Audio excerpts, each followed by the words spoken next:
අද නෑ අද කොහෙද කියලා හොයන්න නෑ කොච්චර කැකුව තියනවද කියලා හිතලා බලන්න කවන්නේ හැබැයි මම කවුරු මාව මැරලා දැම්මොත් මගේ තාත්තා වෙනකොට මම පෙනී හිටිනවා ඒක එකයි හරි තාත්තා තමයි මට කියලා දුන්නේ සිංහල හැබැයි තව නෑ අපි කවදාවත් කියන්නේ අපි දෙමළ අපි හින්දු හැබැයි අපි ආදරේ වලට එපා වෙලා ඇතිනේ මෙච්චර මට ඒක තේරෙනවා ඉතින් ඉතින් සකල එම්පි මාර මන්ද தங்கட ஹாஸ்பிடல்ல கதிரை இல்ல கட்டில் இல்ல அதுக்கு பிறகு டாக்டர்ஸ் இல்ல அது இல்லடா ஸ்ரீலங்காவில் உண்டு அதை போய் ஆய் இல்லைன்னு சொல்லி பிரியோசனம் இல்லை அது இல்லை அது எல்லாருக்குமே தெரியும் இங்க ஒன்றுமே இல்லைன்னு தெரியும் එතකොට බයිරයක් එනවනේ මගේ තාත්තා කෝ කියලා ඔයාලට කොටි වුණාට මට මගේ තාත්තා එතකොට මම රැයට ගිහිල්ලා මම අරම හොස්පිටල් එකක බැලුවා බලපු ගමන් රැයට රාජකාරිය බාධා කිරීම කියලා දවස් 5ක් හිරේ පළවෙනි සැරේ මම මේ පාර්ලිමේන්තුවේ අඩරොකු මනස දිසානායකගේ රැල්ලට විරුද්ධව ආවේ ඒ නිසා ආවුණා මම අවුරුදු 8ක් ඉන්නකොට ග්‍රේඩ් 8 ඉන්නකොට මට ඇඩ්මින් පෝස්ට් එක GMO ස්ට්‍රයික් කරලා මම ඇඩ්මින් කරා හිරේ දැම්ම දවස් 10කට මේකයි මම හිරේ ගියේ මන්නාරම හොස්පිටල් එකේ අම්ම කෙනෙක් මැරලා ඉන්නවා කියලා රාහට බලන්න ගිය නිසා சபையில் தனது தந்தை குறித்து உரையாற்றும் போது நாடாளுமன்ற உறுப்பினர் ராமநாதன் அர்ஜுனா கண்ணீர் சிந்தியுள்ளார். මාව අයින් කරගත්තා ඇඩ්මින් පෝස්ට් එක GMO ස්ට්‍රයික් කරලා මම ඇඩ්මින් කරා හිරේ දැම්ම දවස් 10කට මේකයි මම හිරේ ගියේ මන්නාරම හොස්පිටල් එකේ අම්ම කෙනෙක් මැරලා ඉන්නවා කියලා රාහට බලන්න ගිය නිසා අද වෙනකන් ඕගොල්ලෝ මට මොනවද කරලා තියන්නේ මට මාව දවස් 10කට මේ හිරේ දැම්මා මම හිරේ ගියේ මගේ වෙනවටද නෑ ලෙඩ කෙනෙක් කිරි දීලා ඉන්නකොට මැරුණා එතකොට මාව ට්‍රාන්ස්ෆර් කරා චාර්ජරි හොස්පිටල් එකෙන් මේකේ කවුද කලින් හිටපු ඇමති තාතාගේ බේස්ටින් කිසි දෙයක් ලියලා නෑ ඊට පස්සේ කවුද நாடாளுமன்றத்தில் இன்றைய அமர்வில் உரையாற்றிய ராமநாதன் அர்ஜுனா எனது தந்தைக்கு மயக்க மருந்து இல்லாமல் காலில் அறுவை சிகிச்சை செய்தனர் புது மாத்தளன் வைத்தியசாலையில் சிகிச்சை பெற்ற போது அங்கு நடந்த தாக்குதலில் அவருக்கு வயிற்றில் காயம் ஏற்பட்டது அதன் பின்னர் அவர் திருகோணமலை வைத்தியசாலைக்கு மாற்றப்பட்டார் பின்னர் மீண்டும் பதவியா வைத்தியசாலைக்கு அவர் மாற்றப்பட்ட போது நான் பேராதனை பல்கலைக்கழகத்தில் படித்துக் கொண்டிருந்தேன் அங்கிருந்து எனது தந்தையை நான் காணவில்லை அவர் வைத்தியசாலையில் அனுமதிக்கப்பட்டமைக்கான பதிவும் இருக்கவில்லை இன்று அவர் உயிருடன் இருந்தால் நான் மகிழ்ச்சி அடையவே மாட்டேன் அப்படியாயின் அவர் இராணுவ முகாம்களில் 10-15 வருடங்கள் சித்திரவதையை அனுபவித்திருப்பார் எனக்கு எனது தந்தைக்கு என்ன நடந்தது என்பது தெரிய வேண்டும் அவரால் தான் நான் இன்று இந்த நிலைக்கு உயர்ந்துள்ளேன் எனவும் தெரிவித்துள்ளார் இவ்வாறு உரையாற்றும் போது அர்ஜுனா கண்ணீர் சிந்தியமை குறிப்பிடத்தக்கது මම දැන් ආණ්ඩුවට නැවේ සිංහල ජනතාවටත් විරුද්ධ වැඩ එකක් කරලා තියෙනවා. ඒක තමයි මගේ තාත්තාව නැති වෙච්ච කතාව. මගේ තාත්තා ඇත්තටම 1966 ඉඳන් 83 වෙනකම් පොලිසිය වැඩ කරලා 89 ඉඳන් කොටිය වැඩ කරා 2009 වෙනකම්. මගේ තාත්තා තමයි එකපාරක් කිල්නොච්චි වෙලා ආවිල්ලා මේ මිනිමරලා දාලා තියලා යනකොට මන්නාරම් වල තාත්තා තමයි ගෙනල්ලා සාවචි වලට දුන්නා. හැබැයි අපේ මගේ තාත්තා අවියාවේ වරගෙන කාටවත් බඩි තියලා නැහැ. හැබැයි 2009 කකුල තුවාල වෙලා මතක තියාගන්න මේ තාතට ඇම්බියුටේට් කරායියා මේ බිලෝදනී ඇම්බියුටේෂන් ඇනස්තීසියා නැතුව ඉතල බලන්නකො ඊට පස්සේ පුදුමාතර හොස්පිටල් එකේ මට අඩන්න කැමති නෑ මේ මයික් එකේ පුදුමාතර හොස්පිටල් එකේ බඩේ තුවාල වුණා ආපහු මාතර හොස්පිටල් එකට ගහලා ඊට පස්සේ ICRC න් ගෙනාවා ට්‍රින්ගෝ හොස්පිටල් එකේ ට්‍රින්ගෝ හොස්පිටල් එකෙන් ගෙනල්ලා පදවිය හොස්පිටල් එකේ ගෙයිනකොට 2009 මම පේරාදෙණිය යුනිවර්සිටි එකේ කැන්ටින් ඔබතුමාත් අපේ හොස්පිටල් එකේ මේ කොහෙද මාකස් එක වෙන්නදී මාකස් එක මම වීඩියෝ එක පොඩි ටීවී එක බලාගෙන ඉන්නවා එතකොට පදවිය හොස්පිටල් එකට ගෙනාවා පදවිය හොස්පිටල් එකෙන් නම් තාත්තා නෑ ඊට පස්සේ 2012 අපි නඩුව දැම්ම තාත්තා කෝ කියලා හොයන්න CID එක අපිට ඇති වෙන්න ආතල් දුන්නා ආමි එක ආතල් දුන්නා එතකොට මම මෙඩිකල් ස්ටුඩන්ට් එක 3rd year 4th year මම පදවිය හොස්පිටල් එකට ගියා මගේ තාත්තාගේ BSc හොයලා තාත්තාගේ BSc නෑ තාත්තාගේ BSc කිසි දෙයක් ලියලා නෑ ඊට පස්සේ කවුද කොරෝනා රවිලා රිපෝට් එක සබ්මිට් කරා මේකෙන් අනුරාධපුර කේස් එකෙන් තාත්තා නැති වුණාලු එයා දැක්කාලු තාත්තාගේ කෝස් ඔෆ් ඩෙත් එක ලියලා තියෙන්නේ කොරෝනර්. එතකොට මයිස්ට්‍රාට් කිව්වා බෑ මේ අපිට මේ ඩෙත් සර්ටිෆිකේට් එක JMO සර්ටිෆිකේට් එකක් ඕනේ කියලා. තාත්තාව එදා ඒ දවස්වල එකගෙන ගිහිල්ලා මම හිතන්නේ අදට එයා ඉන්නවනම් මට ඒක සතුටු නෑ. මොකද අවුරුදු 10 15ක් එයාව තියාගෙන කැම්බල තියාගෙන තාත්තාට සිංහලත් පුළුවන් ඒ ලෙවල් කරලා තිබ්බේ සිංහල. තාත්තා සිංහල ජනතාවට ආදරේ. හැබැයි අපේ ජනතාවට අපි ආදරේ අයියා. ඒක මං කවදාවත් කියන්නේ නෑ මගේ ප්‍රභාකරන් දෙයියෝ නෑ. එහෙම කියලා කියන්න බෑ. මම මගේ ජනතාවට ආදරේ වෙන්න බෑ. ඉතින් මම දමන්නේ අයියා. ඒ නිසා තාත්තාව එකගෙන ගියා. හැබැයි මම මේක ජනතාවට කියන්නේ මං සම්පූර්ණම සිංහල ජනතාවයි මං ඇත්ත කියන්න යන්නේ. මම ගිය සැරේ ගියා මගේ තාත්තාගේ ප්‍රශ්න මං හැමතැනටම ලංගාව හොයලා බලුවා තාත්තා නෑ. හිතලා බලන්න ඔයාලට අම්මා තාත්තා ඇතිනේ. එතකොට බයිරයක් එනවනේ මගේ තාත්තා කෝ කියලා. ඔයාලට කොටි වුණාට මට මගේ තාත්තා. ඒක මතක තියාගන්න. ඒ නිසා මම ගිහිල්ලා ICJ එකයි ICC එකටයි කම්ප්ලයින් එකක් දැම්මා මගේ තාත්තව හොයලා දෙන්න කියලා. මම අතනින් ගිහිල්ලා මම සාක්ෂි දුන්නා මගේ තාත්තා නැහැ කියලා. අනුරාධපුර මැජිස්ට්‍රේට් දැන් කියනවා කෝ කියලා දන්නේ නැහැ කියලා. මම මේක සිංහල ජනතාවට කියන්න ඕනේ. සමහර වෙලාවට සිංහල ජනතාව පස්සේ මේක දැනගත්තොත් මේ බලන්නකෝ අපේ විරුද්ධව මෙයා වැඩ කරලා හැබැයි අපේ සිංහලෙන් ලස්සනට කතා කරලා අපේ රවට්ටුවා කියලා කියන්න පුළුවන්. ඒ නිසා මට දැනගන්න ඕනේ මට තාත්තා කෝ කියලා. අඩුම ගාන තාත්තා මරලා තිබ්බා නම් අද මම ආවිල්ලා මේක හින්නවා කියන්නේ මේ සිංහල කතා කරන්න පුළුවන් කියන්නේ මගේ තාත්තා නිසා.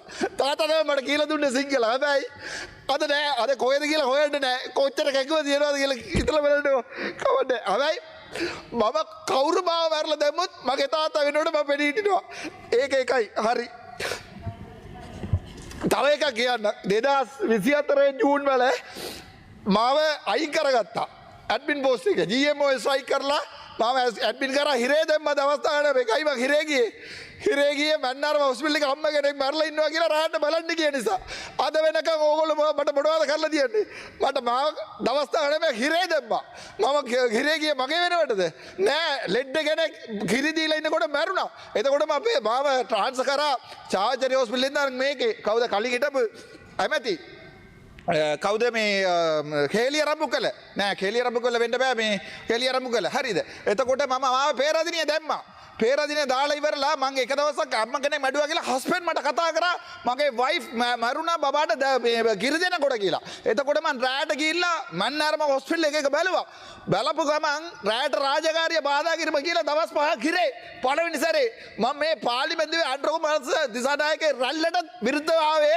ඒ නිසා ඊට පස්සේ ආයේ හොස්පිටල් එක වංජා දූෂණ තියෙනවා කියලා මම ඩොකියුමන්ට් එළිය දැම්මා කියලා දවස් 14 හිරේ මතක තියාගන්න ඒ වයිරයි තමයි මේ පාර්ලිමේන්තුවේ කතා කරන්නේ හැබැයි ඒ කාලේ ඔයගොල්ලෝ මට මොකද කරන්න තිබ්බේ BOP කරන්න තිබ්බා මම දවස් 10ක් හිරේ BOP ගාලා නෑ ඉංගොරි වට්ටම් ගත්තා දැන් අවුරුද්දක් ඔයගොල්ලෝ ඉංගොරේ කරාද නෑ ලැජ්ජයි මම මේ පාර්ලිමේන්තුවේ ඉන්නත් කැමති නෑ මේ රට ඉන්නත් කැමති නෑ මං යනවා කොහොම හරි මේක දාලා ඒක හේතුව ඒ කාලේ ඕගොල්ලෝ මට VOP ගාලා තිබ්බාට මේ නඩුව නෑ දැන් ඕගොල්ලෝගේ AG ඇවිල්ලා කියනවා මම තාම සර්විස් එක ඉන්නවා කියලා කොහමද අයියා මං දවස් මාස එකමාරක් හොස්පිටල් ආවේ නැත්තම් BOP ගෙව්වේ නැතේ ඇයි අද වෙනකල් මාස 3ක් පඩි දැම්මා අයියා ඇත්ත කියන්න මං කවදාත් මේ පාර්ලිමේන්තුවේ යනකොට අර ජරා MB කියලා විදියට යන්න බෑ මට මං ඔබතුමාට අවිල්ලා කතා කරලා ඒ සල්ලි ආපහු දැම්මා එතකොට සල්ලිත් ගෙවන්න නැතුව මට සල්ලිත් දාලා ඊට පස්සේ VOP ගහන්න නැතුව ඒ නඩුව තියෙනවා දැන් ඒ නඩුව ආණ්ඩුව පාවිච්චි කරනවා මාව එළියට දාන්න ඔබතුමාට අදටත් පුළුවන් මට VOP ගන්න අයි මම මාසෙකමාරක් හොස්පිටල් ආවේ නෑ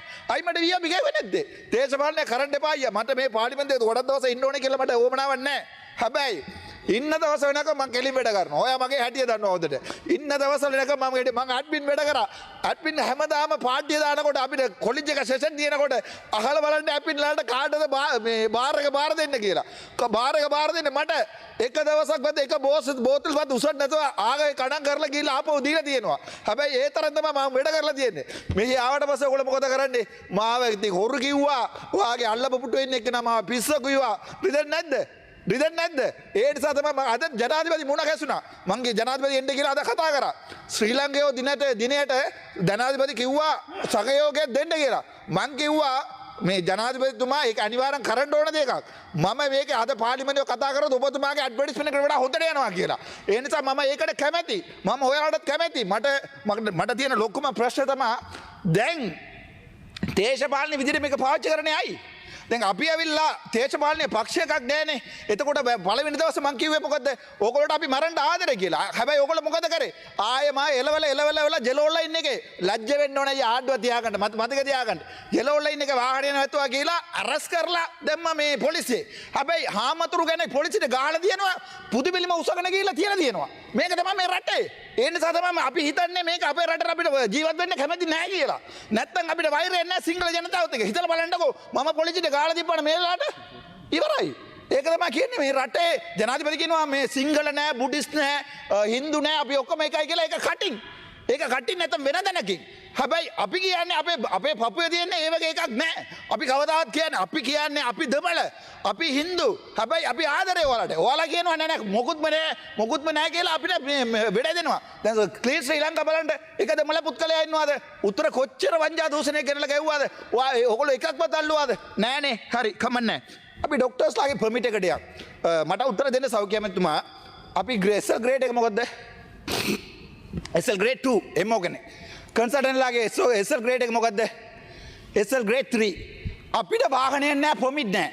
හැබැයි ඔය AGලා Gලා SL grade එක මොකද්ද? කිසි grade එකක් නැහැ. එක්කෝ SL grade 1 නැත්නම් බිඳුවයි. හැබැයි ඒගොල්ලෝට වාහනය දෙනවා. අයියා හිතලා බලන්න. අපි වගේ කට්ටිය මේ රට දාලා ගියොත් මට යන්න පුළුවන්. අද ගිහිල්ලා අසයිලම් ගන්න පුළුවන් මට ඕන රටකට.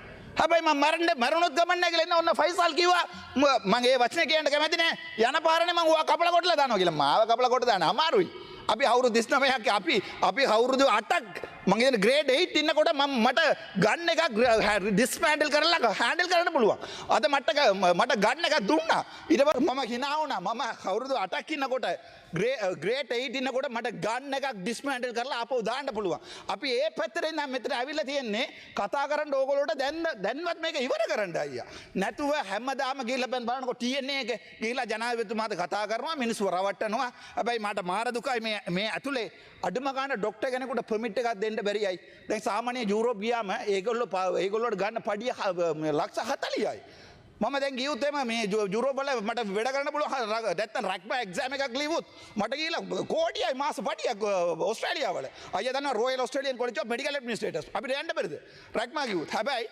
ඩොකාලා ඔක්කොම පයින්නවා මේ රට ඒ නිසා කරුණාකරලා මේ මන්ත්‍රීතුමාලා අහනවා වගේ අපේ හොස්පිටල් මෙහෙම උස්සන්න අපේ හොස්පිටල් මෙහෙම උස්සන්න අපි අනේ පුළුවන් නම් කරුණාකරලා ගැසට් එකක් දාන්න හෙට ඉඳන් හැම හොස්පිටලෙම නැෂනල් හොස්පිටල් කියලා ඉවරයි නෙවෙද ඔයාලට හෙට ඉඳන් කිසි ඔළුවක එකමක් නැහැ කියන්න ඔයාලගේ නැෂනල් ඒ නිසා මේ අපේ අර අපි ඉගෙන ගන්නකොට අපි සාමාන්‍යයෙන් ආවනවා මේ මොළ නැති පොලිටිෂියන් කියලා හැබැයි මම ආවට පස්සේ තේරුණා ඒ වගේ ඉල්ලීමක් ඔයාලට කරේ නැහැ මම ඔයාට සාධාරණ ඉල්ලීමක් කරන්නේ ඔයාට ඔයාගේ අමාත්‍යාංශයෙන් උතුරේ හරි නගින හිරේ ජංගිසි වැඩ කරන්න තියෙනවා නම් අපි වැඩ කරලා දෙන්න.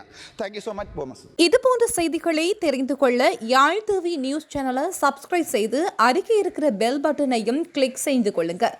மேலும் இது போன்ற செய்திகளை உடனுக்குடன் தெரிந்து கொள்ள யாழ்தேவி.com எனும் இணையதளத்தின் வாயிலாக எங்களோடு இணைந்து கொள்ளுங்கள்.